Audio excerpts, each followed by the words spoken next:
The most Islamophobic country کی list میں شامل امریکہ میں I think Islam hates us. جہاں 9/11 کے بعد مسلمان ٹیررزم ایکسٹریمزم کی شناخت بن چکا ہے، جہاں ایک سروے کے مطابق 7 اکتوبر 2023 کے اٹیک کے بعد اسلاموفوبیا میں 70% اضافہ دیکھنے کو ملا ہے۔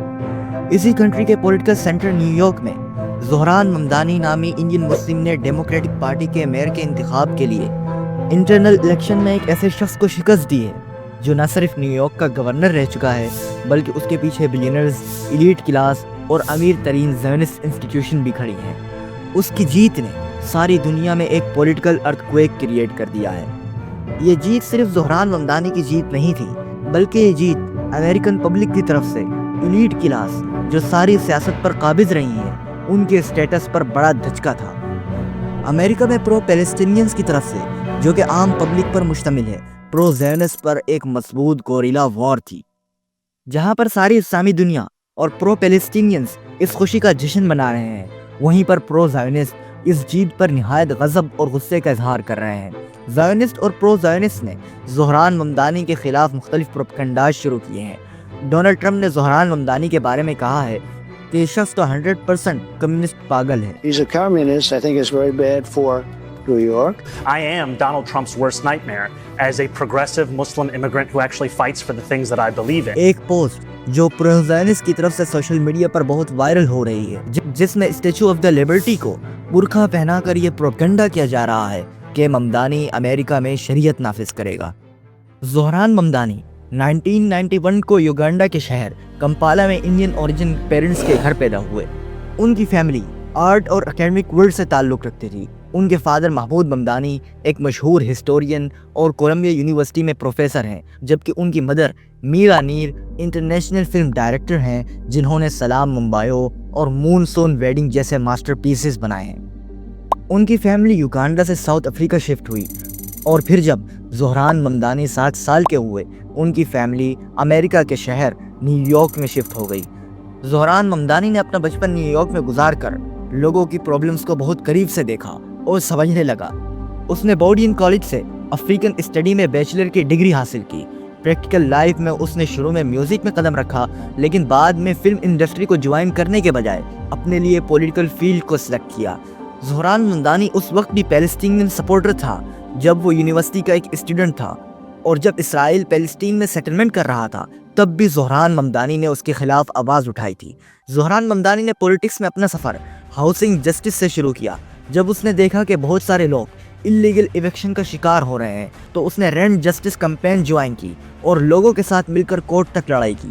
یہی جذبہ انہیں 2020 میں نیو یارک اسٹیٹ اسمبلی تک لے گیا، جہاں اس نے نیو یارک سٹی کے 36ویں ڈسٹرکٹ کا الیکشن امریکہ کے ڈیموکریٹک سوشلسٹ آف امریکہ کا کینڈیڈیٹ بن کر جیتا۔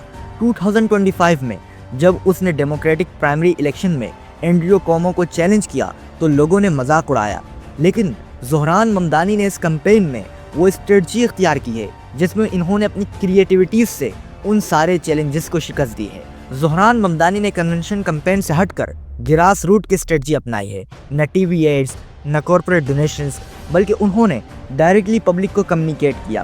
10,000 سے 50,000 تک ینگ والنٹیئرز کے تھرو نیو یارک سٹی کے گھر گھر میں اپنا پیغام پہنچایا، اور ان والنٹیئرز نے کمپین کے دوران تقریباً 1 ملین دروازوں پر دستک دے کر زہران ممدانی کا پیغام پہنچایا۔ زہران ممدانی نے تقریباً نیو یارک میں موجود 135 مساجد کا وزٹ کر کے ادھر کی مسلمان مائنورٹی کے سامنے اپنا موقف واضح کیا ہے۔ زہران ممدانی کا پیغام بالکل واضح تھا کہ پولیٹکس صرف ایلیٹ کلاس لوگوں کا حق نہیں بلکہ پبلک کا حق ہے۔ دوسری ان کی ڈیمانڈ رینٹ فریز کی تھی، یعنی پبلک کو کچھ ٹائم گھروں کا کرایہ معاف کر دیا جائے، پبلک ٹرانسپورٹ بالکل فری ہونی چاہیے، گورنمنٹ نیو یارک میں گروسری سٹورز کھولے جہاں چیزیں سستی داموں میں بیچی جاتی ہو، اور آخری ڈیمانڈ جس نے اس کی سیاست کو 4 چاند لگانے کے ساتھ تنقید اور دشمنی کا نشانہ بھی بنایا ہے، وہ یہ کہ زہران ممدانی کا اسرائیل کو کرمنل آف جینوسائیڈ کہہ کر امریکہ سے اس کو سپلائی ایڈ بند کرنے کی ڈیمانڈ کی ہے۔ انہوں نے صاف الفاظ میں یہ کہا ہے کہ اگر Nitin Yahoo new York visit کرتا ہے تو اسے فوراً اریسٹ کر دیا جائے گا کیونکہ وہ ایک وار کرمنل ہے۔ اور آج کل کے چلتے حالات نے یہ بات بھی واضح کر دی ہے کہ امریکن پولیٹکس زائنس لوبی کے ہاتھوں چل رہی ہے۔ وہاں یہ اسٹانس اختیار کرنا ایک پولیٹیکل سوسائڈ کے سوا کچھ بھی نہیں، حتیٰ کہ ان ڈیمانڈ کی وجہ سے ڈیموکریٹک ایڈمنسٹریشن بھی اس کے ساتھ متفق نہیں ہے۔ زہران ممدانی نے اپنی کمپین کے لیے سوشل میڈیا کا ایسے کریٹیوٹی کے ساتھ یوز کیا جس نے $بلین لگائے گئے ایڈز کو شکست دے دی۔ اس نے ٹک ٹاک، ٹویٹر، انسٹاگرام پر ریلز، اسٹوریز اور ایسے پوسٹ کیے جہاں ایک طرف وہ ایک پولیٹیکل پیغام تھا، دوسری طرف انٹرٹینمنٹ کا سورس بھی تھا، جہاں پر یوتھ ایک بورنگ پولیٹیکل کمپین میں نہیں بلکہ ایک فن اور انٹرٹینمنٹ میں حصہ لے رہے تھے۔ اس نے ہاٹ گرلز فار ممدانی کے نام سے جوان لڑکیوں کو موٹیویٹ کر کے ایک ٹیم بنائی جس نے سوشل میڈیا پر آ کر ڈانس، ریلز، اسٹوریز اور ہاٹ گرلز فار ممدانی کے برانڈز کے ذریعے پبلک اور خاص کر یوتھ کو انٹرٹین کیا اور ساتھ ہی ساتھ ممدانی کا پیغام بھی پہنچانے لگے۔ In the result Mamdani youth political campaign کے لیے ایک برانڈ، ایک انٹرٹینمنٹ اور پرائڈ بن چکا تھا، اور ساتھ ساتھ ممدانی نے امریکہ میں مائنورٹیز مارجنلائز اس کمپین، گراس روٹ کریٹیوٹی اور یوتھ انگیجمنٹ کی بنیاد پر ممدانی نے Andrew Cuomo, former of the New York governor کو 36% ووٹس کے مقابلے 43% ووٹ حاصل کر کے سب کو حیران کر کے رکھ دیا ہے۔ لیکن اٹس ناٹ دا اینڈ، بلکہ آگے ایک نیا جنرل الیکشن آ رہا ہے جس میں ممدانی کے اپوزٹ میں mainstream candidates Andrew Cuomo, Eric Adam اور کورٹس سلوا کھڑے ہیں، اور سب سے زیادہ شوکنگ بات یہ ہے کہ یہ تینوں پرو اسرائیلی ہیں جو اس الیکشن کو نیو یارک کے میئر کے الیکشن سے اوپر ایک پرو زائونزم اور پرو پیلسٹائن، ایک اسلاموفوبک اور نان اسلاموفوبک کے درمیان الیکشن میں تبدیل کرے گا۔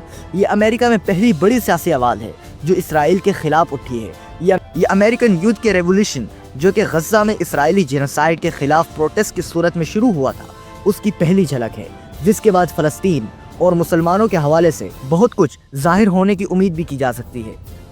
کیا آپ کے خیال میں امریکہ کی پبلک اور خاص کر یوتھ میں انقلاب آنے والا ہے؟ کیا آپ سوچ سکتے ہیں کہ آنے والے جنرل الیکشن میں ممدانی جیت کر امریکہ میں زیونزم، جس نے ہر فیلڈ میں جال بچھا دیے ہیں، اس کی اسٹریٹجی کو نقصان پہنچا سکتا ہے؟ تو اپنی انہی رائے کا اظہار کمنٹ سیکشن میں ضرور کیجیے گا، اور اگر آپ جاننا چاہتے ہیں کہ ابراہیم تراورے افریقہ میں کیسے کام کر رہا ہے تو یہاں کلک کریں، اور اگر آپ جاننا چاہتے ہیں کہ محمد بن قاسم نے دیبل کیسے فتح کیا تھا تو یہاں کلک کریں۔